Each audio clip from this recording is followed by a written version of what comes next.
السلام عليكم ورحمة الله وبركاته. إن الحمد لله نحمده ونستعينه ونستغفره ونعوذ بالله من شرور أنفسنا ومن سيئات أعمالنا. من يهده الله فلا مضل له ومن يضلل فلا هادي له. أشهد أن لا إله إلا الله وحده لا شريك له وأشهد أن محمدا عبده ورسوله. يا أيها الذين آمنوا اتقوا الله حق تقاته ولا تموتن إلا وأنتم مسلمون.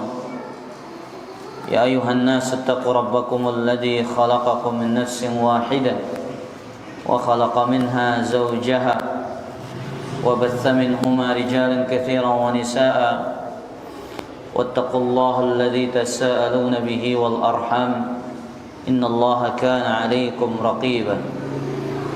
يا أيها الذين آمنوا اتقوا الله وقولوا قولا سديدا يصلح لكم أعمالكم ويغفر لكم ذنوبكم ومن يطع الله ورسوله فقد فاز فوزا عظيما. أما بعد فإن أصدق الحديث كتاب الله وخير الهدى هدى محمد صلى الله عليه وسلم وشر الأمور محدثاتها وكل محدثة بدعة وكل بدعة ضلالة وكل ضلالة في النار. معاشر المسلمين والmuslimat rahimani wa rahimakumullah. Alhamdulillah, segala puji hanya milik Allah Azza wa Jalla yang memudahkan langkah-langkah kita dalam menuntut ilmu agama yang mulia ini. Kita memohon agar hati-hati kita dijadikan cinta kepada ilmu agama yang mulia ini, sehingga kita mudah dalam menuntut, mengkaji dari ilmu-ilmu agama yang Allah Tabaraka wa Ta'ala wajibkan kepada setiap jiwa muslim. Karena sebagaimana kata Imam Ahmad rahimahullah, walakinnahu syai'un hubbiba ilayya fatalabtuhu, akan tetapi Allah jadikan aku mencintai ilmu sehingga aku pun terasa mudah untuk menuntutnya dan mempelajarinya. Jadi kita perlu menumbuhkan rasa cinta kepada ilmu agar kita semangat dalam mengkajinya dan mempelajarinya. Sebagaimana kata Imam Ahmad tadi, walakinnahu syai'un hubbiba ilai fatalabtu. Tapi ilmu itu adalah sesuatu yang Allah jadikan aku cinta kepadanya, sehingga aku pun bisa mudah menuntut dan mempelajarinya. Salawat dan salam semoga senantiasa tercurahkan kepada khairil anam, Nabi kita yang mulia, Nabi besar Muhammad sallallahu alaihi wa alihi wasallam. Kita kembali pada kitab Ahadithul Akhlaq, kitab meraih akhlak yang mulia, Syekh Abdul Razzaq bin Abdul Muhsin Al-Abbad hafizahullah taala. Kita masih pada pembahasan tentang silaturrahim. Kemudian beliau menyebutkan hadis wa an Abi Hurairah radhiyallahu taala anhu.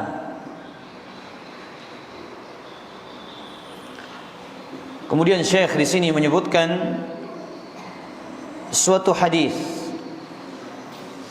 dari Abi Ayyub Al-Ansari, wa an Abi Ayyub Al-Ansari radhiyallahu anhu anna a'rabiyan arada li Rasulillah sallallahu alaihi wasallam wa huwa fi safarin fa akhadha bi khitami naqatihi, bahwasanya salah seorang badui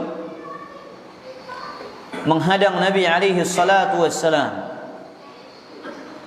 ketika beliau dalam sebuah safar. Kemudian lelaki ini mengambil kekang kuda Nabi kita, mengambil kekang unta Nabi kita sallallahu alaihi wasallam. Thumma qala ya Rasulullah. Kemudian ia bertanya, wahai Rasulullah, akhbirni bima yuqarribuni minal jannah wa ma yuba'iduni minan nar. Kabarkanlah kepadaku tentang suatu perkara yang mendekatkan diriku kepada surga dan yang menjauhkan diriku dari api neraka. Maka hadis ini ikhwatal iman menunjukkan kualitas semangat para sahabat tentang al-khair, tentang kebaikan. Berulang kali dalam hadis-hadis Nabi sallallahu alaihi wasallam diperdengarkan pertanyaan ini. Dullani ala amalin adkhulu bihil jannah. Tunjukkan aku amalan yang dengannya aku masuk ke dalam surga. Maka urusan kebaikan tidak ada yang melampaui semangat para sahabat Nabi radhiyallahu taala anhu. Makanya dari sini para ulama kita meletakkan kaidah-kaidah dalam ibadah. Di antara kaidah yang mereka letakkan adalah kaidahnya Hudzaifah bin Yaman.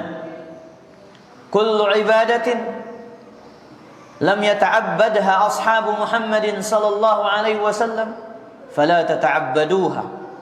Setiap ibadah yang tidak pernah dipersembahkan oleh para sahabat Nabi sallallahu alaihi wasallam, maka janganlah kalian beribadah dengannya.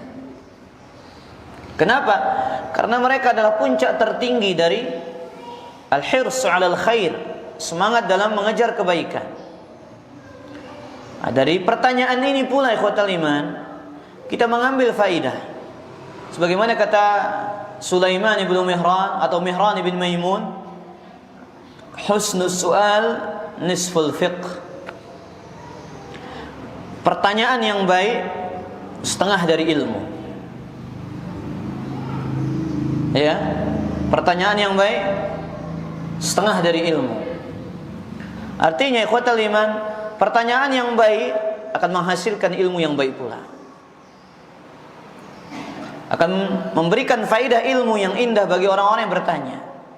Makanya di antara adab penuntut ilmu itu adalah sebagaimana yang diajarkan oleh para sahabat, husnus su'al.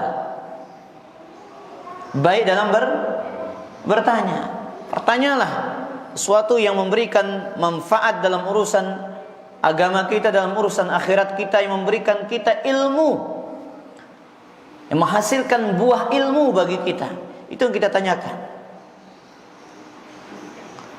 Fakafan Nabi sallallahu summa nadhara fi ashabihi. Nabi berhenti, dihalangi oleh badui ini.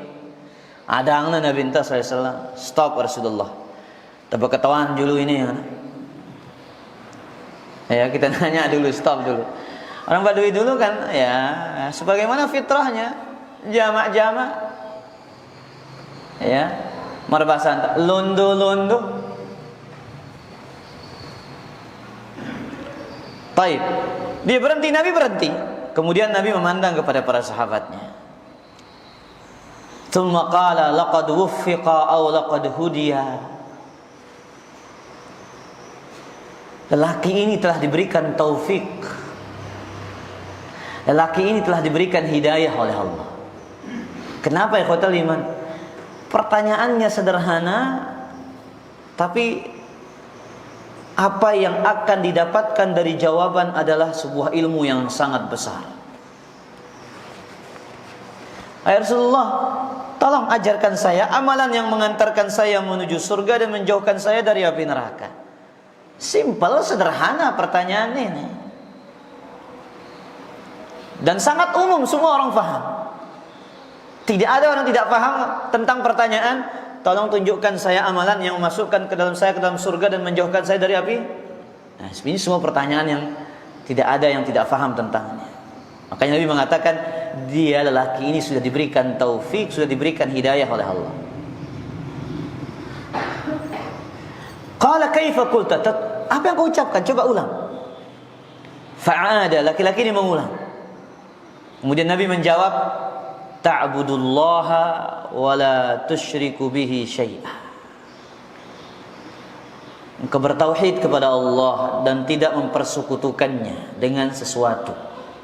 Tauhid, jauhi syirik. 1. 2, tuqimus shalah. Tegakkan salat, dirikan salat. Sudah 2. Yang ketiga, wa tu'tiyaz zakat. Tunaikan zakat. Yang keempat, wa tasilur rahim. Sambunglah silaturrahmimu. Da'in naqah. Udah, biarkan unta ini jalan lagi kan. Lihat, satu pertanyaan menghasilkan 4 ilmu. Yang pertama, Nabi mulai dengan sesuatu yang paling agung, perkara tauhid, dan berlepas diri dari kesyirikan. Kemudian setelahnya salat. Kemudian setelahnya zakat. Baru yang keempat, cuman 4 yang dikasih kunci surga kepada sahabatnya. Yang keempat adalah apa? Menyambung silaturahmi. Lihat betapa agungnya silaturahmi dalam agama Islam sehingga digandengkan dengan rukun Islam.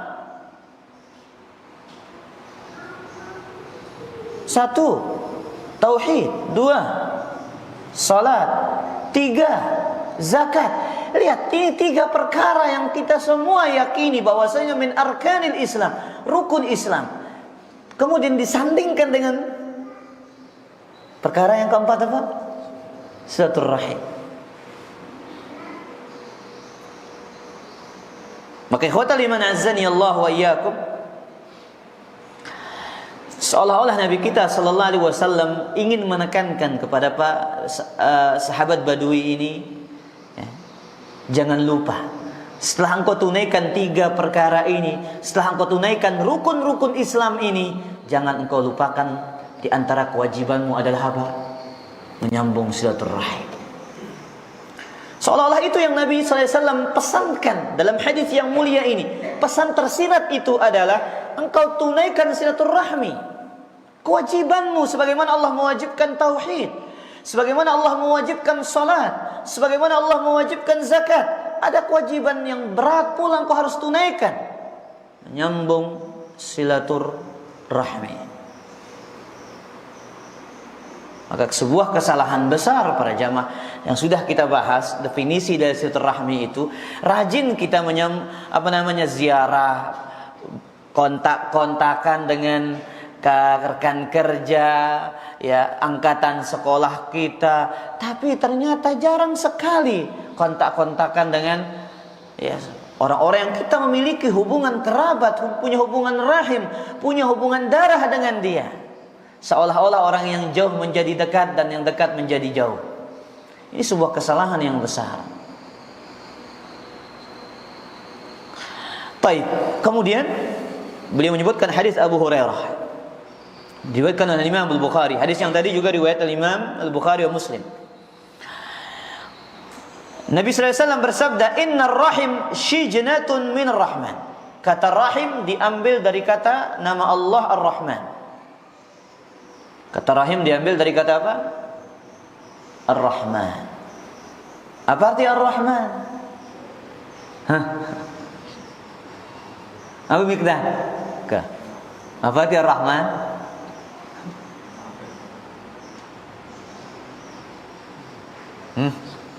Yang maha pengasih. Kemudian Ar-Rahim, ya maaf. Itu terjemahannya, iya kan? Tapi apa maknanya? Menunjukkan sifat kasih sayang yang melekat pada zat Allah. Itu makna dari kata Ar-Rahman. Artinya Allah zat yang maha penyayang.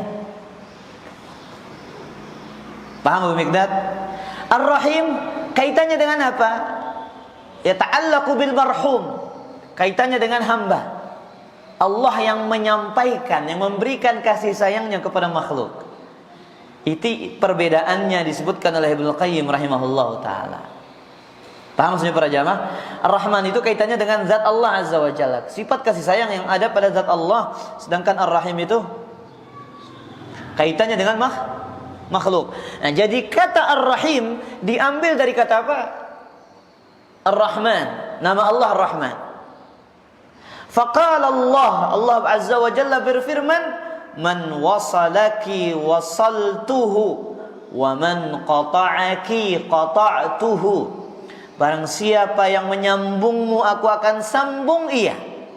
Dan barang siapa yang memutuskan dirimu, aku akan putuskan dia. Hadis ini menjelaskan konsekuensi orang-orang yang menyambung silaturahim. Apa buah yang mereka dapatkan? Allah akan sambung dia. Allah akan sambung dia dengan rahmatnya, dengan ridhanya, dengan kebaikan-kebaikannya. Sebaliknya orang-orang yang memutuskan silaturahmi, Allah putuskan mereka dari kebaikan Allah, dari rahmat Allah, dari kasih sayang Allah tabaraka wa ta'ala. Makanya pada hari kiamat nanti, ya, rahim ini para jamaah akan curhat kepada Allah Azza wa Jalla, akan berbicara kepada Allah tabaraka wa ta'ala dengan lisan dan bahasa yang fasih. Ini berita yang disampaikan oleh Nabi SAW.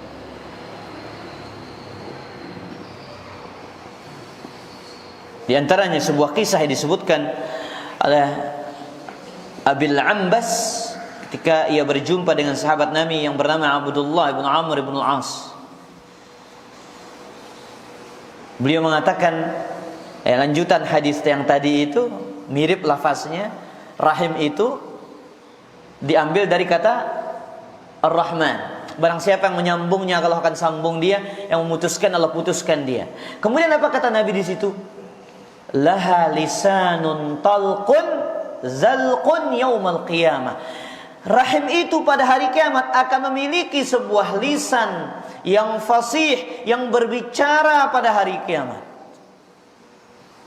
Lisanun talq, lisan yang fasih berbicara.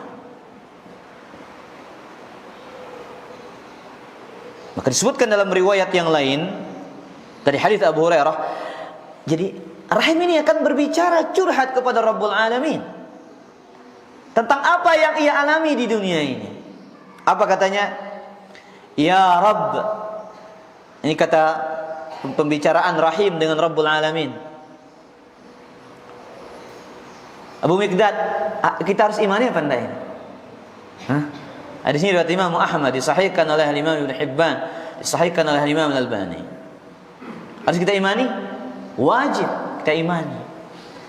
Meskipun belum masuk di akal kita. Coba gimana rupanya rahim itu punya lisan fasih berbicara. Meskipun kadang logika kita ini selalu ingin penasaran dan mencari tahu. Ay Rabb katanya, ya Rabb, inni quti'at. Dahulu di dunia aku diputus. Ya Rabb, inni usi'a ilayya. Wahai Allah, dahulu di dunia orang-orang membalasku dengan keburukan. Ya Rabb, inni zulimt. Wahai Rabb, dahulu di dunia aku dizalimi. Ini keluh kesah rahim di hadapan Allah Azza wa Jalla. Ya Allah, di dunia putusang natia, balas sisi lengi, zalimin naita. Qala fayujibuha. Kemudian Allah menjawab, amma tardain, tidakkah engkau ridha wahai rahim, an asila man wasalak wa aqta'u man qata'ak. Tidakkah engkau ridha wahai rahim, aku akan menyambung orang-orang yang menyambungmu dan memutus orang-orang yang memutuskan. Tapi sebagaimana yang sering kita dengar hadis ini, khotul iman, ini manfaat yang paling dicari-cari oleh manusia. Apa manfaat itu, khotul iman? dari menyambung silaturahmi, diluaskan, dilapangkan rezekinya dan dipanjangkan umurnya. Adakah manusia yang tidak ingin dipanjangkan umurnya? Adakah manusia yang tak ingin dilapangkan rezekinya? Ada? Tidak ada, semua ingin. Tidak ada manusia yang tidak ingin apa? Dipanjangkan umurnya. Tak ada satupun dari keturunan Nabi Adam alaihissalam ini yang tidak ingin dimurahkan dan dilapangkan rezekinya. Salah satu pintu rezeki ini adalah ini, menyambung silaturahim. Antum butuh bukti, silahkan buktikan. Dan saya buktikan sendiri, ikhwatal iman. Subhanallah. Ya, luar biasa pengaruhnya. Apa bunyi hadisnya? Ada yang tahu? Nah. Terus? Man ahabba an yubsata lahu fi rizqih. Barang siapa yang ingin diluaskan, dilapangkan rezekinya. Abu Faris milih? Jelas. Ini jelas, jangan terang. Kita apa Win? Enggak. Sian rezeki ini beka. Penompak butang meta ya para jamaah ini. Ini kata Nabi, barang siapa yang ingin dilapangkan rezekinya, wa an yunsa'alahu fi atharihi, dipanjangkan umurnya. Nabi sebut satu, enggak dua, enggak tiga. Fal yasil rahimah, hendaklah dia menyambung silaturahminya. Muttafaqun alaih.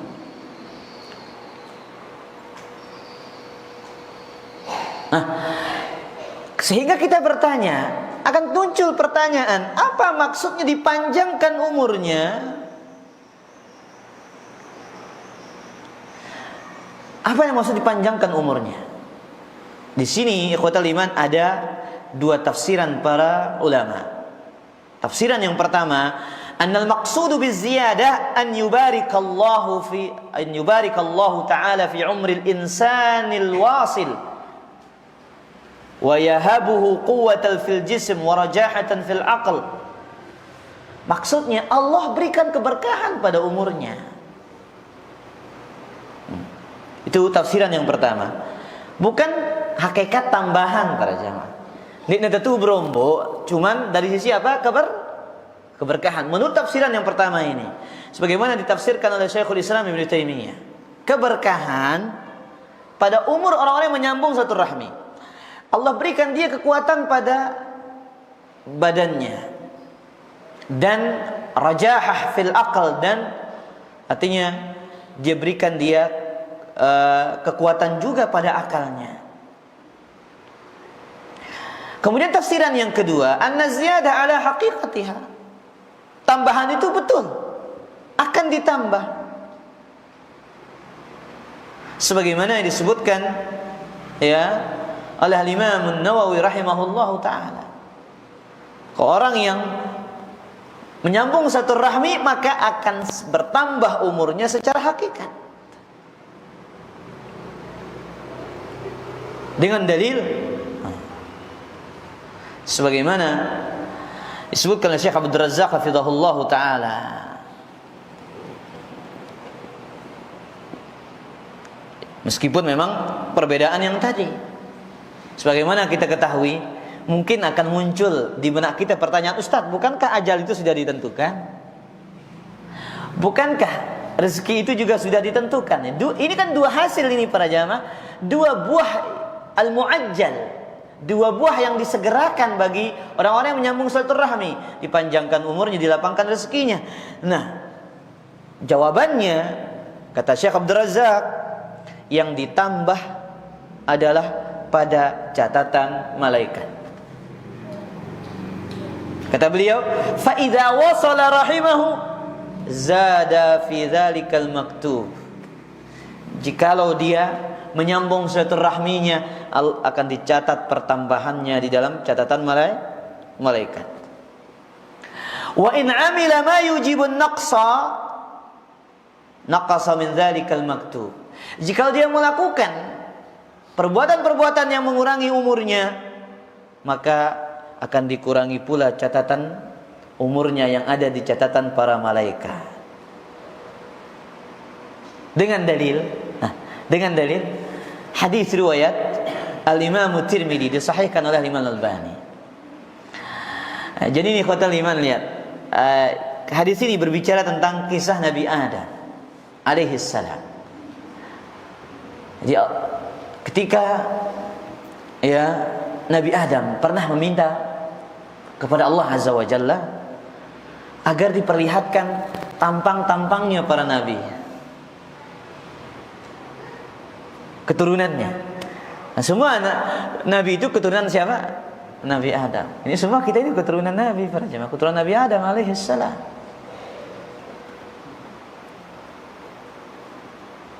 Makanya Nabi mengatakan apa? Kullukum min Adam. Semua kalian berasal dari keturunan Nabi. Wa Adamu min turab. Dan Nabi Adam itu tercipta dari tanah. Nah, perhatikan para jamaah.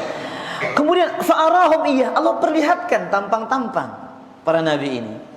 Fara'a fihim rajulan lahu wabis. Kemudian di antara keturunannya Nabi Adam ini ada seorang lelaki yang ada kilatan pada dirinya. Nampak kilatan. Faqala, "Man hadha ya Rabb?"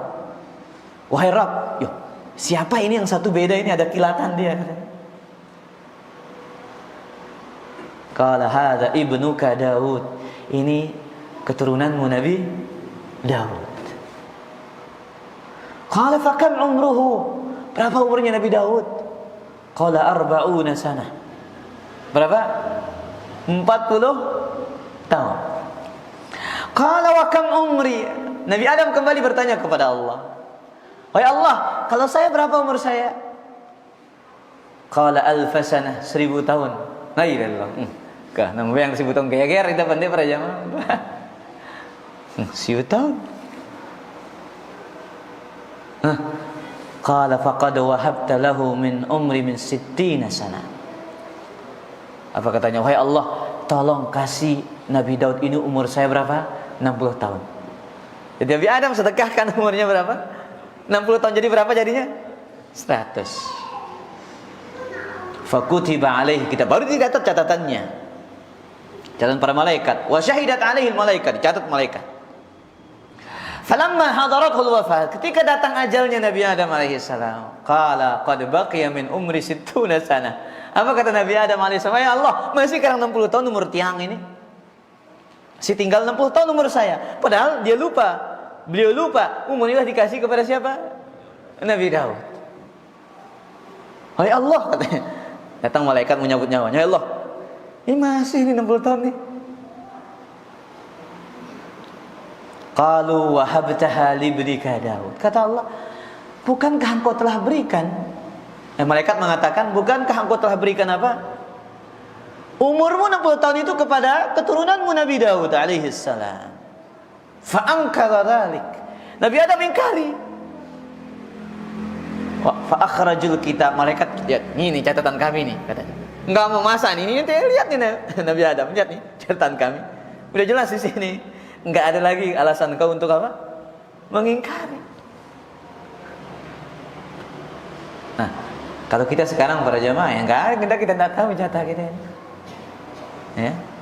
Qala Nabi SAW, kemudian Nabi bersabda, "Fanasiya Adam." Nabi Adam lupa akan perjanjian itu. Perjanjian apa? Dikasih umurnya 60 tahun jatahnya kepada Nabi Daud. Fanasiyat dzurriyyatuhu, begitu pula anak keturunannya lupa. Kita ini manusia ini meskipun toa marah di tebajang doang. Kenapa? Manusia itu selalu muda dalam urusan apa? Dalam urusan panjang umur.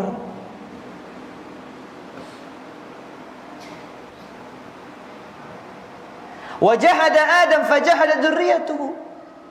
Nabi Adam mengingkari dan anak keturunannya pula pun mengingkari. Maka ikhwatal iman azani Allah wa iyyakum. Iya.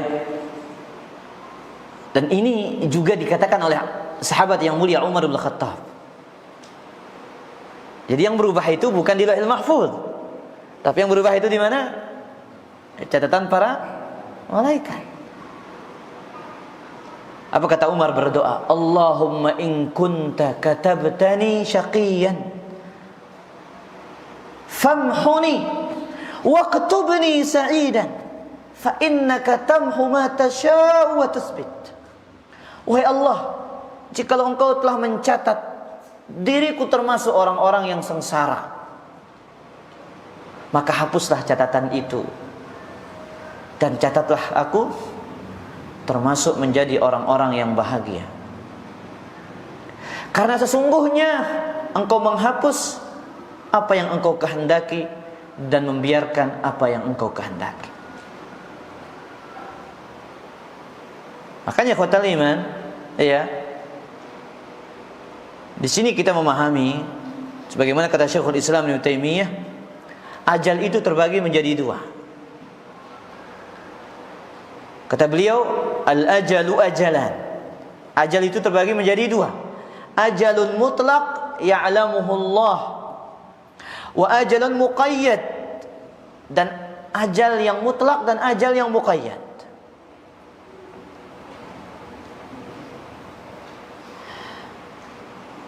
Fa inna Allah amara al-malak an yaktuba lahu ajalan. Allah telah memerintahkan malaikat untuk mencatat ajal. Ketika kita dalam perut ibu kita udah jelas sekian tahun umurnya mati.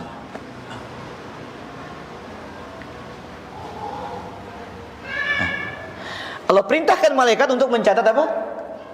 Ajal. Wa qala, ini ajal muqayyadnya ini. Ajal mutlaknya sudah stempel, nggak bisa berubah. Yang muqayyad ini yang ada di catatan malaikat. In wasala rahimahu zada kada wa kada. Jikalau dia tambah silaturahminya, dia sambung silaturahminya, akan ditambah. Tapi malaikat tidak tahu urusan tambah menambah ini. Yang tahu hanya siapa? Hanya Allah Azza wa Jalla. Makanya Allah katakan, fa idza jaa ajaluhum la yastakhirunahu sa'atan wala yastaqdimun. Kalau udah datang ajal nggak bisa dimundurkan sedikit atau dimajukan sedikit pun, nggak bisa. Maka yang berubah itu di mana? Di catatan para malaikat. Jelas Umikdar? Baik. Kemudian hadis berikutnya, wa an Aisyah radhiyallahu anha, anna Nabi sallallahu alaihi wasallam qala laha innahu man u'tiya hazzahu min ar-rifq faqad u'tiya hazzahu min khairid dunya wal akhirah. Sesungguhnya barang siapa yang diberikan jatah dari sifat lemah lembut, sungguh ia telah diberikan kebaikan dunia dan akhirat. Sikap lemah lembut ini khotal iman adalah sikap yang langka pada diri manusia. Makanya kata Nabi SAW berbicara tentang sifat lemah lembut ini, maka na fi syai'in illa zana wala yunza'u an syai'in illa syana. Sifat lemah lembut ini tidak ada pada sesuatu melainkan ia akan menghiasinya, dan tidaklah dicabut dari sesuatu melainkan ia akan mencemarinya dan mengotorinya. Tidak ada cerita seseorang yang tidak disukai kelemah lembutannya. Sosok Nabi SAW adalah sosok manusia yang paling lemah lembut, sehingga sosok beliau dikagumi, dicintai, disukai oleh para sahabat karena sosok yang lemah lembut. Nabi ditarik oleh badui sampai merah bekas pundaknya, Nabi tersenyum padanya. Siapa yang sanggup seperti itu? Nabi ditagih dengan cara yang keras oleh salah seorang sahabat, ditagih hutangnya. Nabi mengatakan biarin dia punya hak. Nabi senantiasa menunjukkan sikap lemah lembut, ikhwatal iman. Makanya pantas Nabi mengatakan, tidaklah seseorang diberikan bagian dari sifat lemah lembut ini melainkan dia diberikan kebaikan dunia dan akhirat. wasilatur rahim. Kemudian yang kedua apa? Silatur rahim. Wa husnul khuluq, akhlak yang mulia. Wa husnul jiwar, baik dalam bertetangga. Ya'muranid diyar, akan memakmurkan dunia. Wa yazidani fil a'mar, dan akan menambah umur. Lihat ikhwatal iman, menyambung silaturahmi, akhlak yang mulia dan baik dalam bertetangga. Ini menambah apa? Menambah umur dan memakmurkan dunia. Maka ikhwatal iman azani Allah wa iyyakum, dari sini kita memahami ya bahwasanya terkadang di dalam syariat ini Allah berikan kita ganjaran berupa dunia ya. Salah satu sebabnya ikhwatal iman, karena memang manusia ini senang dengan perkara-perkara dunia. Allah berikan di sini ganjaran bersifat ajilah, urusan dunia. Panjangkan umur, luaskan rezeki. Otomatis ini akan menjadikan kita semangat untuk beramal, ikhwatal iman. Semangat untuk melakukan ketaatan-ketaatan kepada Allah Azza wa Jalla. Maka dari sini kita harus tahu pentingnya belajar siapa kerabat-kerabat kita yang harus kita sambung silaturahmi itu. Makanya apa kata Nabi dalam riwayat yang lain, ta'allamu min ansabikum, pelajari nasab kalian. Pelajari nasab kita. Dari ibu saya mana dia ini? Dari bapak saya siapa keluarga saya? Pelajari nasab-nasab kita, agar kita tahu siapa yang wajib kita sambung dan siapa yang sunnah kita sambung. Karena para ulama menjelaskan, menyambung silaturahmi itu ada dua. Ada yang hukumnya wajib dan ada hukumnya yang mustahab. Yang wajib itu memang, saya sering sampaikan, ada perbedaan pendapat di kalangan para ulama kita. Ada yang mengatakan yang punya hubungan mahram. Ada yang mengatakan yang wajib itu siapa? Yang ada hubungan warisan. Ada yang mengatakan pendapat yang lebih umum, siapa saja ya yang ia hubungan darah dari pihak ibu ataupun pihak bapaknya. Nah, ini wajib. Menurut yang tiga, ini tiga pendapat para ulama ini. Satu mengatakan yang hanya hubungan mahram itu yang wajib. Yang lain mengatakan yang punya hubungan warisan itu yang wajib. Yang lain mengatakan lebih umum, ya, yang penting dari arah jalur bapaknya maupun jalur ibunya, dari karib kerabatnya. Nah, tentu ikhwatal iman azani Allah wa iyyakum, ya. Kemudian yang sunnah, ya, kalau kita mengambil pendapat yang mahram, ya, kita mengatakan pendapat yang kuat, yang wajib disambung siapa? Mahram. Berarti selain kerabat mahram itu hukumnya yang sunnah. Kalau kita mengatakan mengambil pendapat yang ahli waris yang wajib disambung silaturahmi, maka selain ahli waris itu yang sunnah. Paham maksudnya para jamaah? Nah, ini penjelasan para ulama kita. Tapi para jamaah yang dimuliakan oleh Allah, ini sudah dikumandangkan azan. Ya, sila kita azan dulu, baru kita lanjutkan dengan tanya jawab.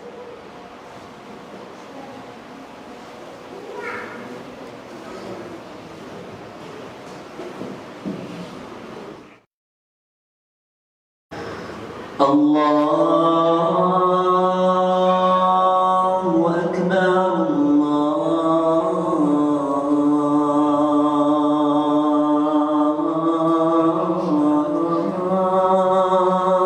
Akbar. Allahu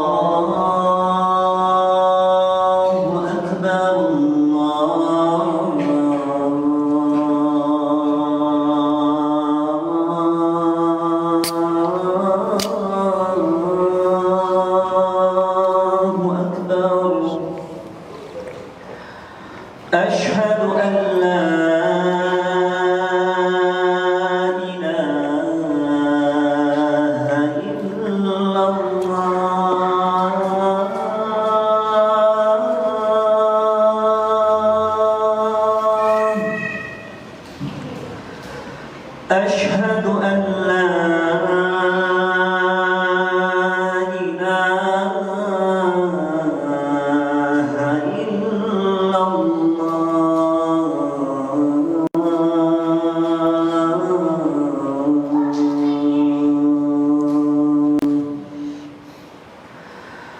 أشهد أن محمد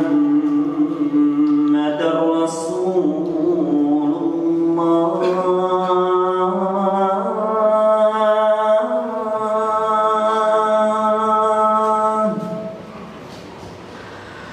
أشهد أن محمد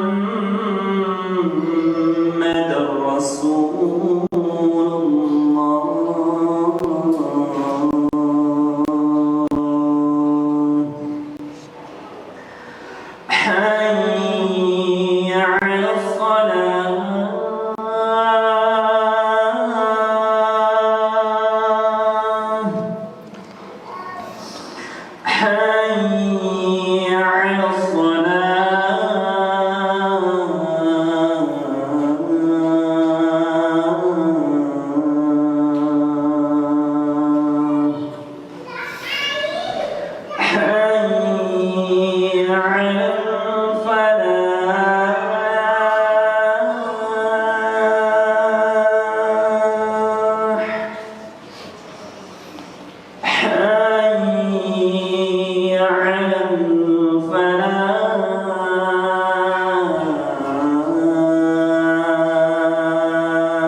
Alhamdulillah, wassalatu wassalamu ala rasulillah, wa la hawla wa la quwata illa billah. Ada yang bertanya?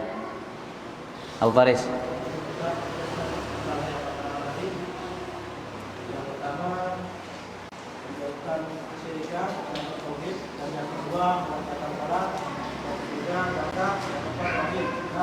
Salah satunya kalau bilang dari kita itu apakah bisa kita masuk surga atau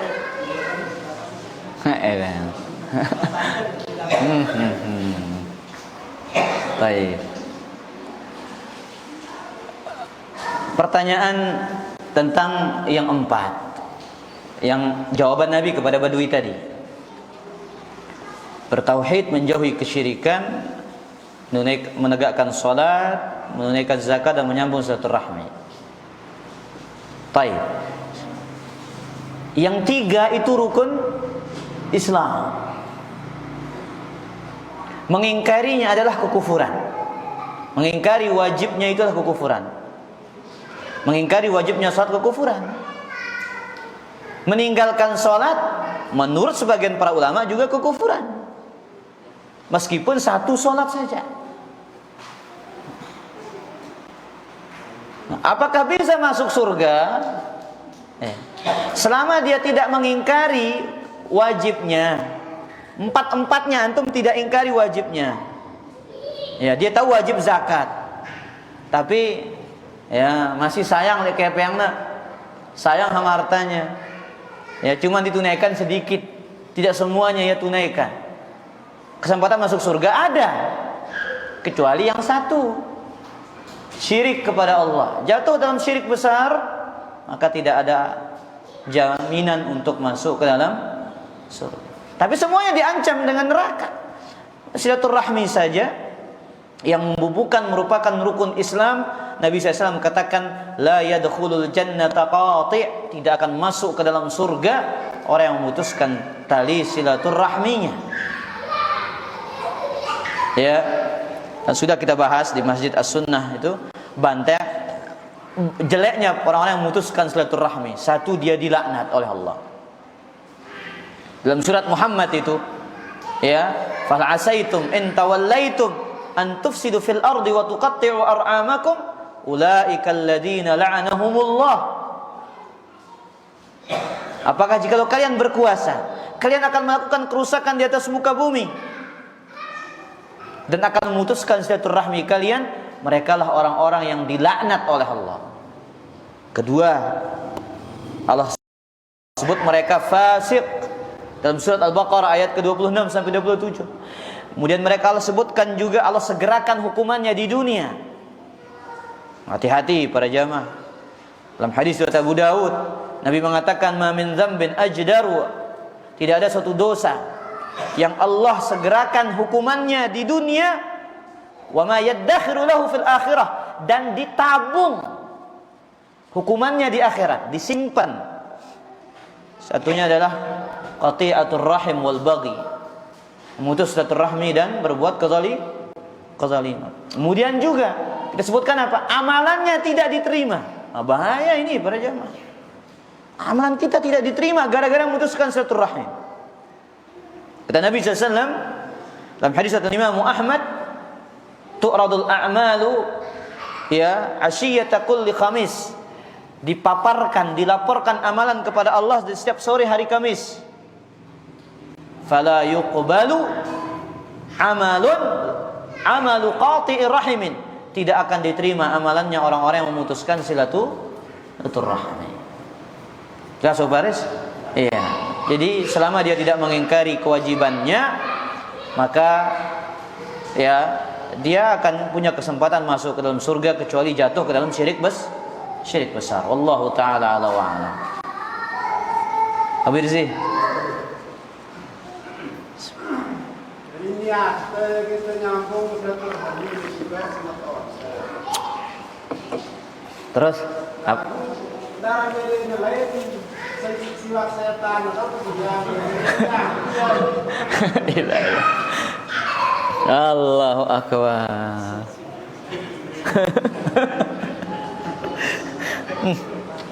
Macam di dunia ini kan. Paham Bapak ke? Apa paham pelungguh? Ini Bang paham. Nengka tersarah nih ini. Jadi begini pertanyaannya. Ada seseorang mau menyambung silaturahminya katanya. Tapi harus dibeliin rokok caranya. Kalau nggak rokok nggak mau dia. Bagaimana hukumnya ini? Ya nggak boleh. Karena kita tahu bahwasanya rokok itu hukumnya apa? Haram. Ya. Ya.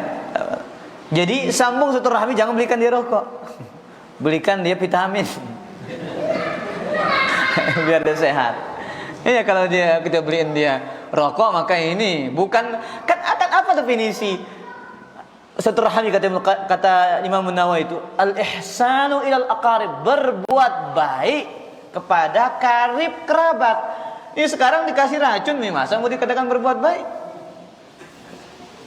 Jelas habis sih? Ya, maka belikan dia sesuatu yang bermanfaat. Wallahu taala ala wa alam. Lanjut. Faris. Dari pendapat si paling kuasa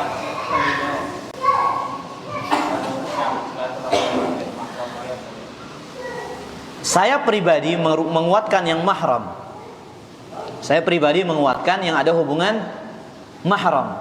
Berdasarkan hadis Nabi riwayat Al-Imam Abu Daud, Ibnu Hibban yang lain-lainnya. Kata Nabi SAW, naha Rasul SAW an tuzawwajal mar'atu 'alal 'ammati wal khalah. Nabi melarang ya seorang wanita dinikahkan sebagai madu bibinya. Qala innakum idza fa'altunna dzalika qata'tunna arhamakunna. Jikalau kalian melakukan itu berarti kalian telah memutuskan tali silatur. Di sini kan enggak boleh digabungkan antara bibi dengan keponakannya. Kenapa? Ini otomatis akan memutuskan apa? Tali silaturahim.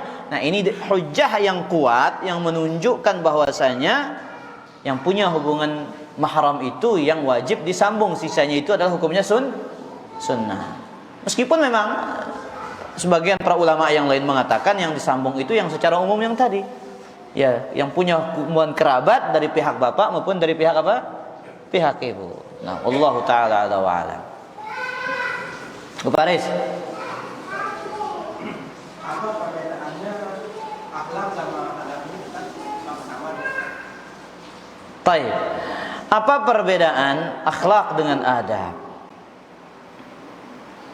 Ya, ada akhlak, ya dia termasuk adab. Tapi tidak semua adab itu termasuk akhlak.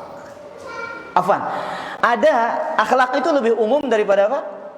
Adab itu lebih spesifik. Adab itu bagian dari apa? Akhlak.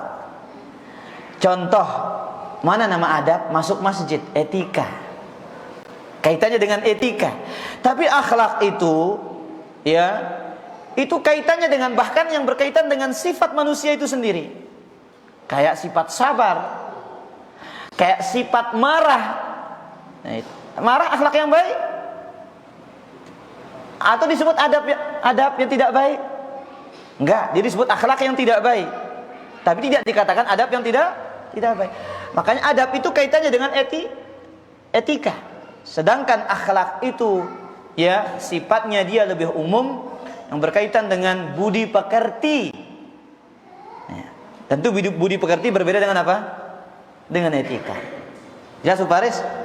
Ya, akhlak itu lebih umum, adab itu lebih kaitannya dengan adab. Ya, masuk WC, keluar WC. Itu kaitannya dengan adab? Ya, kaitannya dengan disebut dia adab.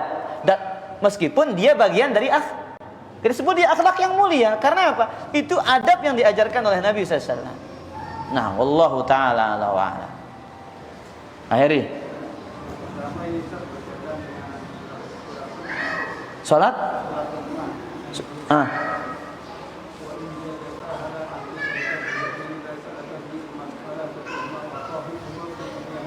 terus?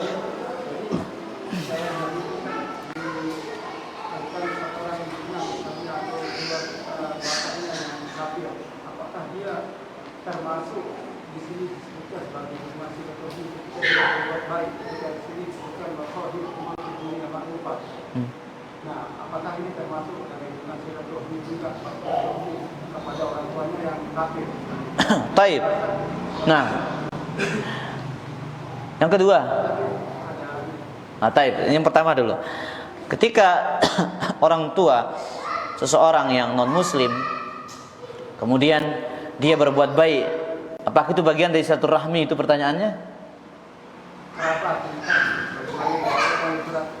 Ya.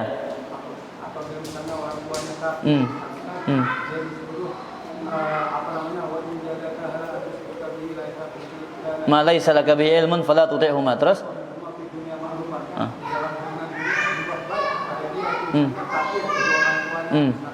Apakah ini termasuk Taib. Iya termasuk silaturahmi. Makanya Syekh Abdul Razak menyebutkan setelah berbakti kepada orang tua itu di sini apa yang kedua? Silaturahmi. Dan orang yang paling berhak kita sambung silaturahminya adalah siapa? Kedua orang tua kita. Karena dia hubungan mahram yang luar biasa. Hubungan mahram tertinggi itu antara siapa? Orang tua dan anak. Ketika meskipun dia berada di atas kesyirikan, di atas kekufuran, seorang anak diwajibkan menyambung silaturahmi dalam urusan apa? Urusan dunia, berbuat baik kepada dia. Bahkan karib kerabatnya yang lain, tidak ada masalah. Dia sambung silaturahminya. Ya, sama tidak ada sangkut pautnya dengan urusan agama. Nah, wallahu taala a'lam.